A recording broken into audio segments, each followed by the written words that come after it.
Quando se vai estudar relatividade ou mecânica relativística, não se deve pensar que se vai renunciar tudo aquilo que foi aprendido de mecânica newtoniana. A mecânica newtoniana está contida dentro da relatividade. Ela é o limite para a mecânica relativística. Por exemplo, quando se vai trabalhar fenômenos de baixas velocidades comparadas à luz.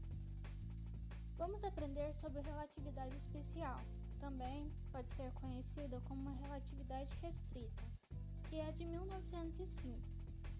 Ela trata como dois observadores veem um certo fenômeno. Se está em um movimento uniforme em relação a outro. Outros físicos já tentaram explicar esse problema. Newton, vários outros e Galileu.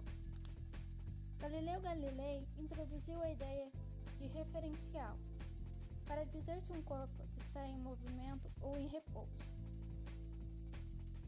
Inseriu o que chamamos de referencial inercial, que obedece à lei da inércia. Também dissertou sobre transformações de coordenadas e velocidades em dois referenciais, que se movem em relação um ao outro.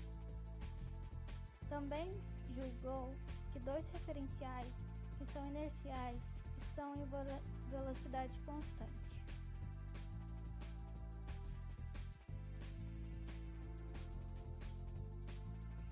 Por exemplo, eu posso estar dentro de um ônibus e observar a paisagem se mover na direção oposta à que eu estou viajando.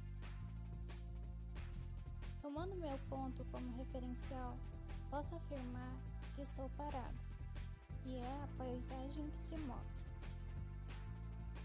Essa regra se aplica a todos os referenciais inerciais. Um fato bem curioso é que é impossível saber se estamos em movimento ou se estamos parados. O que podemos dizer é que estamos nos movimentando relativamente a outra coisa.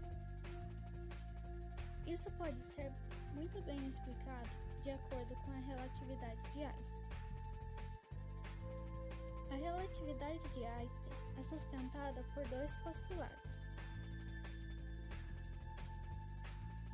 A primeira é que a velocidade da luz é a mesma para todos os observadores ou referenciais inerciais. A segunda é que as leis da física são as mesmas para todos os observadores. Logo, não existe nenhum experimento que possa comprovar que eu estou em movimento ou esteja me movendo.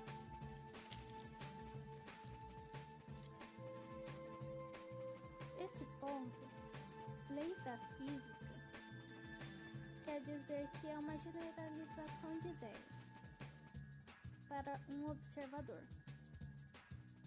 se movimentando em relação a esse ponto. Um se move em relação a outro com velocidade uniforme. Aquele que é e vale a lei da inércia, a primeira lei de Newton.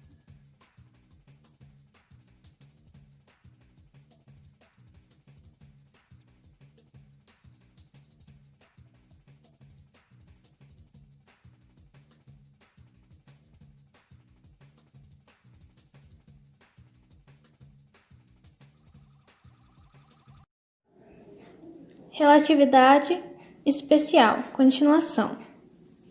Vimos as transformações de Galileu, que são transformações de coordenadas e velocidades em dois referenciais que se movem em relação um ao outro. Dois referenciais que eram inerciais porque estavam com velocidade constante. Aqui vemos que a coordenada x', que é do referencial que está se movendo, era a coordenada do x do referencial parado. menos a velocidade do referencial do mesmo tempo. E o y, linha, ou seja, as coordenadas perpendiculares ao movimento, elas eram alteradas y igual a y, e o tempo também não era alterado.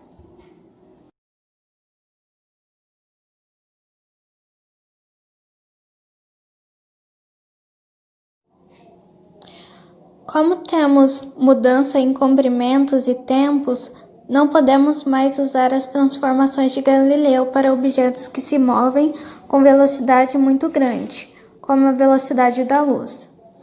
Ou seja, quando o referencial que está se movendo em relação a nós com uma velocidade muito grande, não podemos usar mais as transformações de Galileu. E é aí que entra a transformação de Lorentz. Falemos um pouco mais sobre isso. O nosso referencial é o referencial preto. Ele está em repouso em relação a nós. Vemos também o referencial azul, que são as coordenadas x e y', que é o referencial que está se movendo com uma determinada velocidade v. Neste caso, a velocidade será considerável com a velocidade da luz.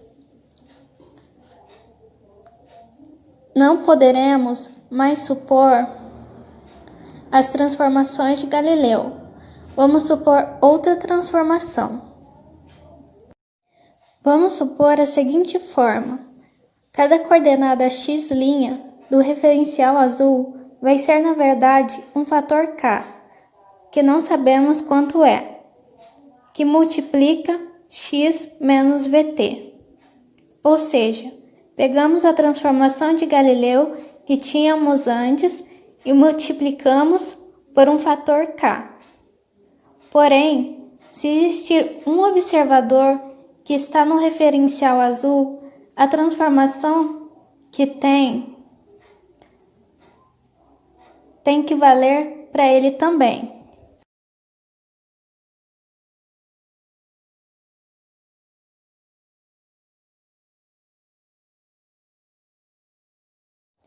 A transformação do x que está se movendo em relação ao azul vai ser x' mais t' multiplicado pelo mesmo fator k.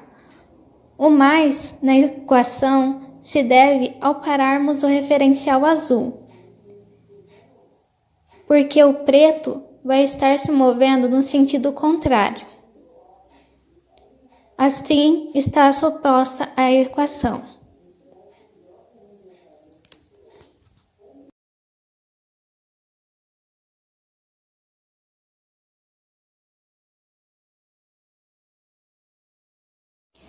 Eu simplesmente supus e substituí e desenvolvi a equação. E vai chegar à seguinte equação que está sendo mostrada. Esse t' quer dizer que a passagem do tempo para o referencial se movendo em relação a gente é igual a k, fator que tínhamos suposto que multiplica t mais 1 menos k ao quadrado dividido pelo k ao quadrado igual a x sobre v, fecha aspas.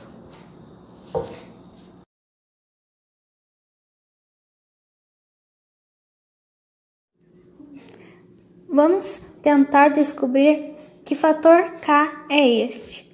Vamos relembrar o que já temos. Temos essa suposta equação. Além disso, sabemos que através das transformações de Galileu, que nas diversões perpendiculares, elas ficam inalteradas.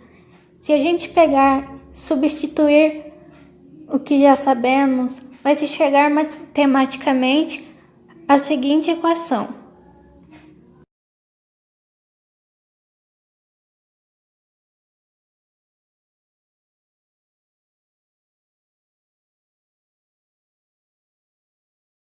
Essa é a seguinte equação desenvolvida a partir daquela matematicamente, o nosso fator de Lorentz.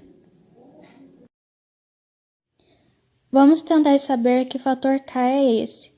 Para isso, reunimos tudo o que já sabemos. E temos a suposta equação ilustrada. Além disso, sabemos que através das transformações de Galileu, que nas diversões perpendiculares elas ficam inalteradas. Se pegarmos e substituir esses valores com o que já sabemos, chegaremos à equação seguinte.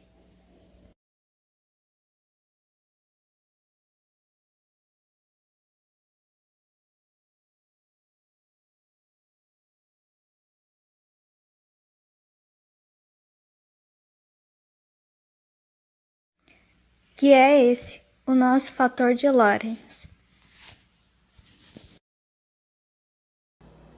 Continuando com a nossa aula, eu vou falar sobre a contração dos comprimentos.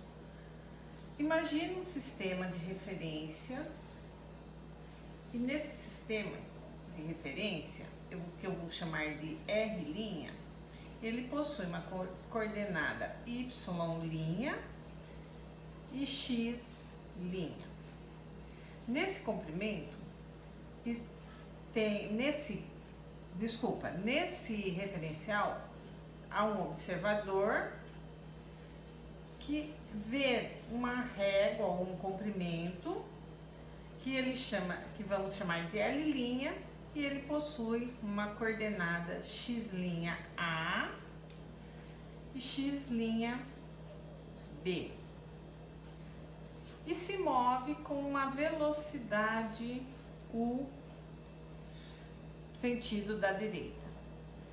Imaginemos agora um outro sistema de referencial, que eu vou chamar de R. Ele também possui coordenada Y e uma coordenada X.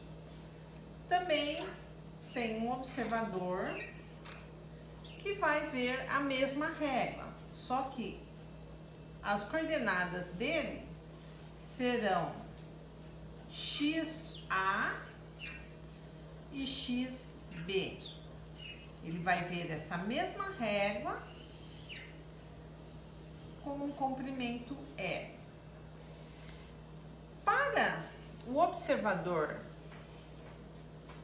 que está nesse referencial fixo, nós temos que usar as transformações de Lorentz para sabermos quais são essas coordenadas e qual será o seu comprimento.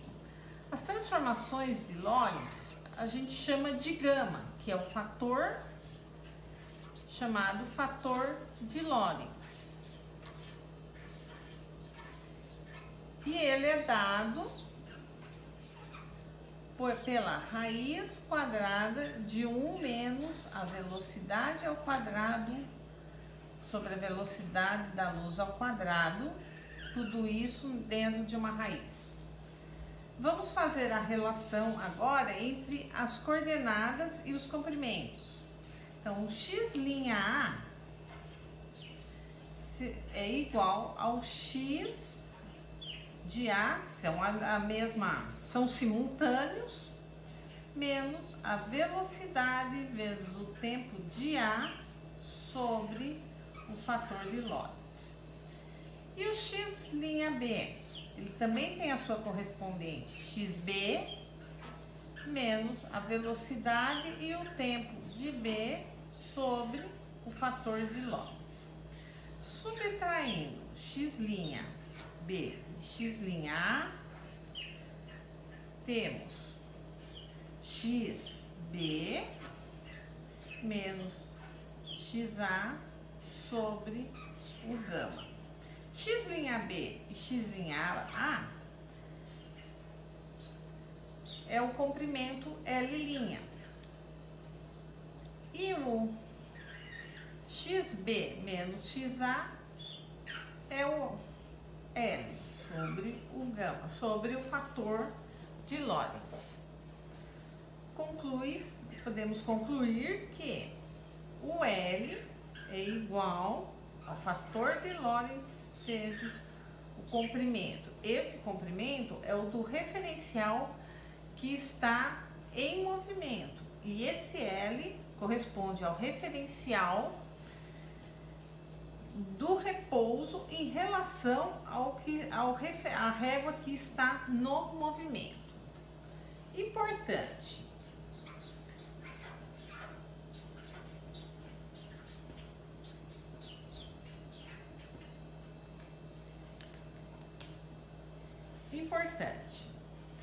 Quando a velocidade for igual a zero, o fator de Lorentz vai ser menor, vai ser igual a 1, vai ser igual a 1.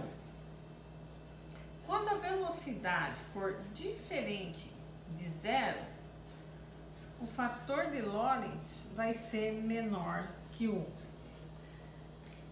fator de Lorentz sendo menor que 1, significa que o L é menor que o L', tá?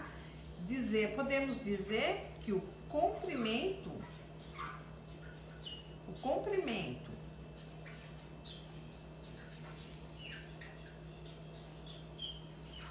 para o observador em repouso,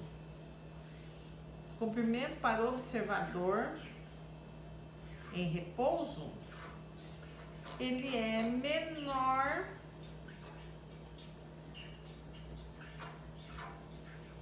menor que o comprimento do referencial que se move. Isso chamamos de contração do tempo.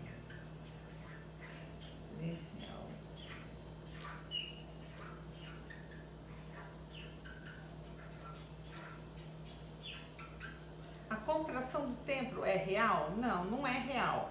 É que o observador que está no referencial fixo, ele vê o comprimento da régua menor devido ao outro movimento do referencial.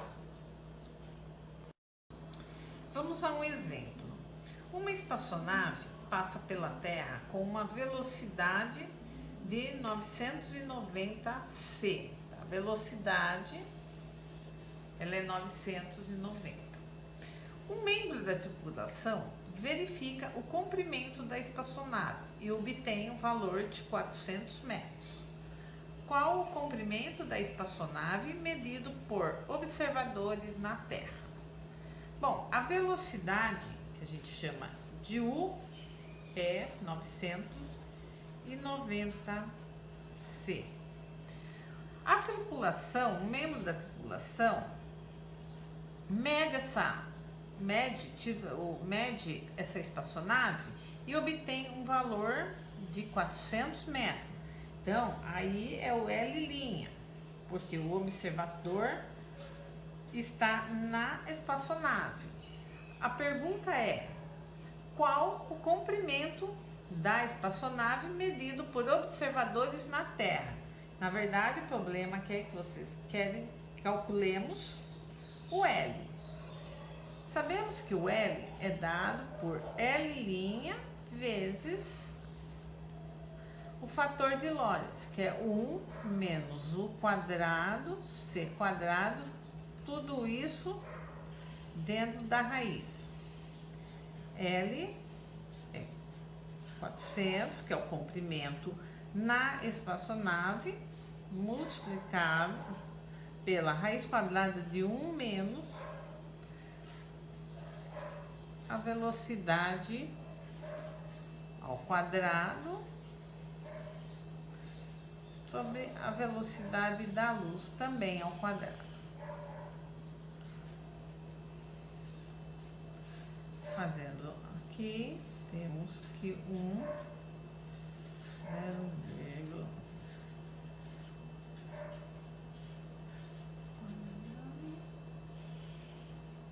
cancela as duas velocidades, temos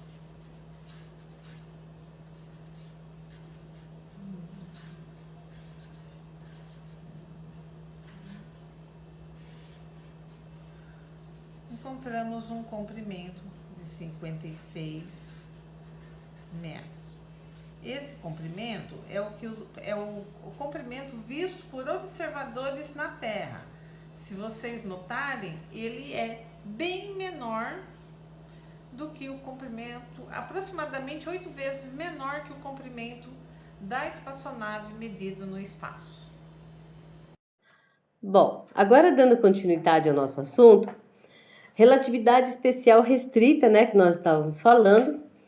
E agora eu vou falar sobre dilatação do tempo, medição do tempo, simultaneidade.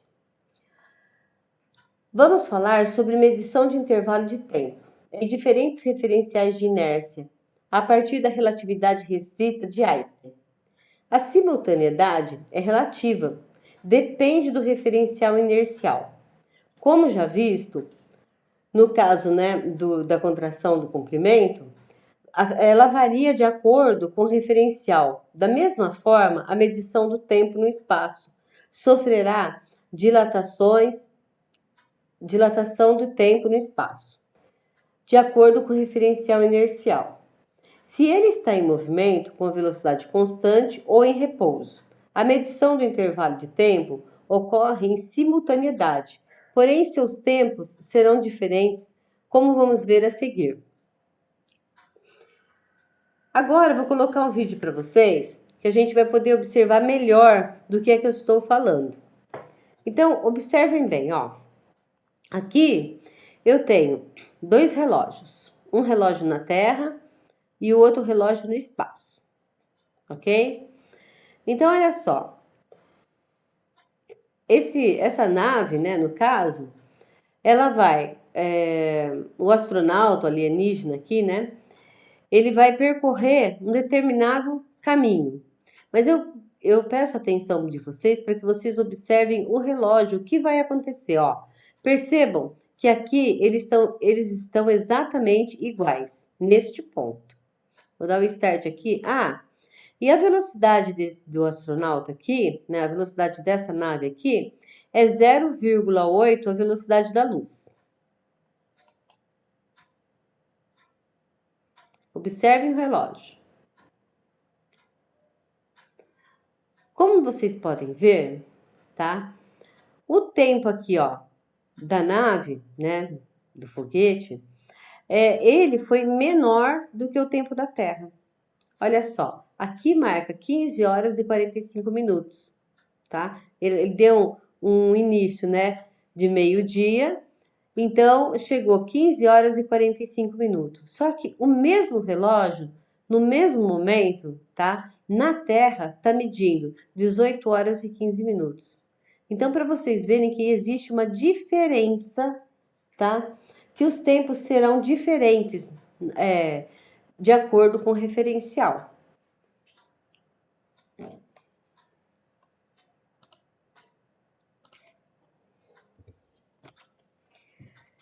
Agora, observem bem. Nós temos dois referenciais aqui. Ó, vamos chamar esse referencial aqui de referencial do observador parado e esse referencial aqui do observador em movimento. Veja só. Para Galileu, o tempo era o mesmo para os dois referenciais. Para Galileu, o tempo do observador parado e o tempo do observador em movimento era o mesmo, tá? Contudo, para Lorentz, ele observou algumas diferenças. E aí então nós temos a transformação de Lorentz, tá? O fator de Lorentz. Então, olha, veja bem. O que acontece é o seguinte. Deixa eu mexer aqui. Esses referenciais, eles podem simbolizar carros, trens, ônibus, foguetes, pessoas e etc, tá? Vamos deixar claro aqui, ó, que veja bem, o observador parado, tá, é o inercial que está observando o observador em movimento. Certo? Então, veja bem, ó, eles têm a mesma altura, tá? Diferentes comprimentos, tá? E a mesma largura aqui no caso. Então, olha só. X', ele é igual a X, tá? X é esse aqui, ó. X é igual a X menos VT sobre raiz quadrada de 1 menos V ao quadrado dividido por C. C é a velocidade da luz ao quadrado. Então, para Galileu, esse fator aqui, ó, esse fator aqui não existia, que é o fator de Lorentz, tá? Então, ó, Y', ele é igual a Y. Olha só, tá vendo, ó? Y' é igual a Y? Sim, é igual, tá? O Z', ele é igual a Z, certo? Agora, o T', no caso, aqui, ó, esse aqui é o referencial em movimento. O T', tá? Ele é igual a T, tá? Menos V dividido por C ao quadrado. Raiz quadrada de 1 menos velocidade ao quadrado dividido por C ao quadrado, o fator de Lorentz. Então, o T', ele é diferente de T. Importante, tá? É que tanto o X' como o T', eles são analisados pelo observador parado. Mas vamos para um exercício. Vamos fazer um exercício para vocês poderem entender melhor, tá? Uma espaçonave se afasta da Terra com a velocidade de 4,80 vezes 10 elevado a 6 metros por segundo em relação à Terra. E a seguir volta com a mesma velocidade.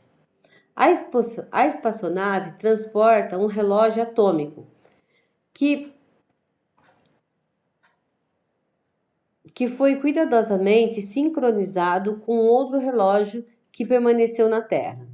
A espaçonave retorna ao seu ponto de partida 365 dias, um ano mais tarde, conforme a medição pelo relógio que ficou na Terra. Qual é a diferença entre os intervalos de tempo em horas medidos pelos dois relógios? Vejam.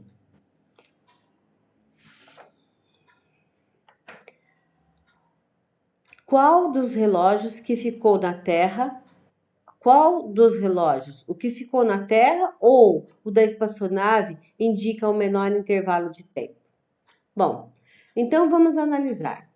Eu tenho a Terra aqui, né? E aí, eu tenho o foguete, a velocidade do foguete, 4,8 vezes 10 elevado a 6 metros por segundo, né? Esse daqui é o que eu tenho.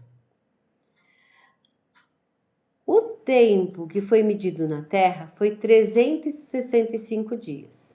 Agora, no espaço, tá? Né, para a aeronave, né, ele foi nessa velocidade, ele voltou nessa velocidade, mas dele fazer esse percurso de ir e voltar, quanto tempo ele levou? E qual será desses dois tempos que foi o tempo menor? Bom, vamos ver aqui. Nós temos que usar a dilatação temporal, tá?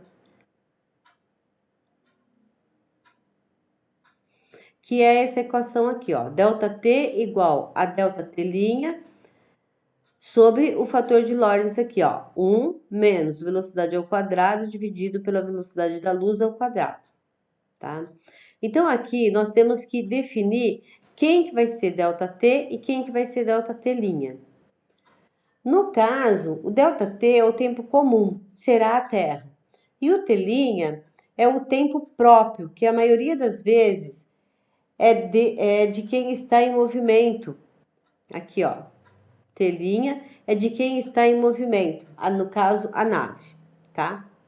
Em velocidade alta aqui nesse caso, né? E o meu ΔT é 365. Agora nós vamos pegar esses 365 dias aqui e vamos transformar em horas, tá? Então, 365 vezes 24 dá 8.760 horas, tá? A velocidade da nave eu já tenho, que é 4,8 vezes 10 elevado a sexta metros por segundo, tá? A velocidade da luz é 3 vezes 10 elevado a 8, a oitavo. Então, nesse caso,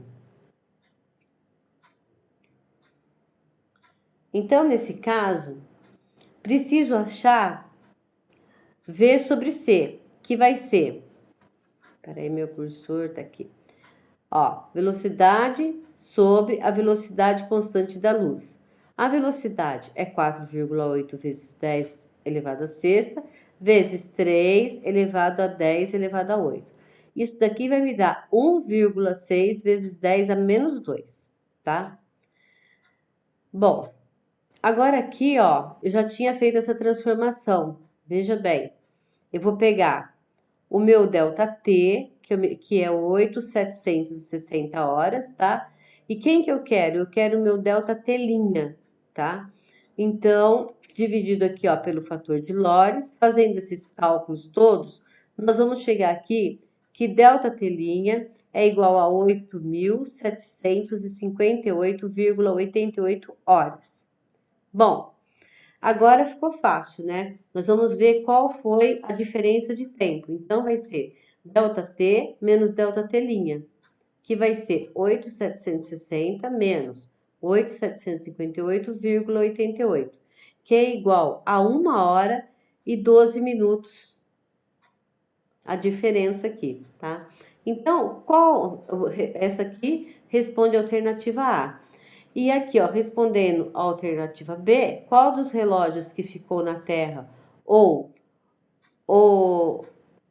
qual dos relógios que ficou na Terra ou da espaçonave indica o menor intervalo de tempo? Então, qual que indica o menor intervalo de tempo? É o relógio da nave, né? No caso da espaçonave. Espero que vocês tenham entendido e muito obrigada.